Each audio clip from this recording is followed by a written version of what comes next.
Wenn die sesshaft gemachten Nomaden heiraten, bauen sie sich eine Hütte wie einst in der Steppe und feiern nach altem Brauch.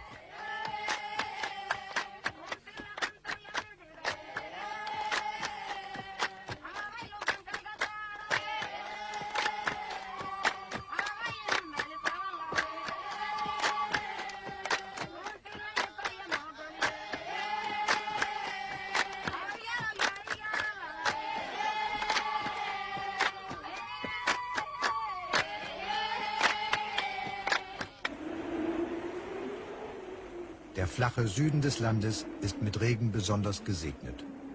Dort befindet sich der Hauptteil des somalischen Bodens, der für Landwirtschaft geeignet ist. Die Italiener legten Bananenplantagen an. Auch Kleinbauern haben Fuß gefasst. Und Dammbauten zur Wasserregulierung sollen die Besiedlung großer Gebiete möglich machen. Zum Teil mit Nomaden, mit sesshaft gemacht.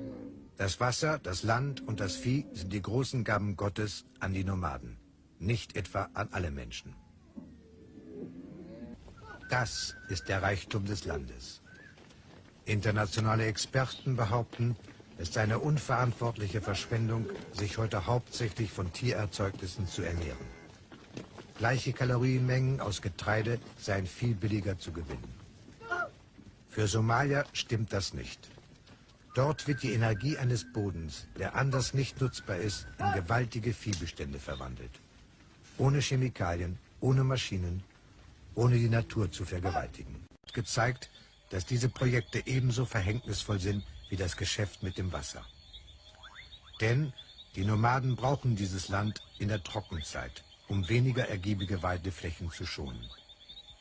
Bei anhaltender Dürre ist das Gebiet zwischen den beiden einzigen Flüssen, die ständig Wasser führen, ihre letzte Zuflucht. Der bereits bebaute und dennoch bebaubare Boden sind Bestandteile eines Hirtensystems, das zusammenbricht, wenn ihm dieser Boden entzogen wird.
Hoy laga orane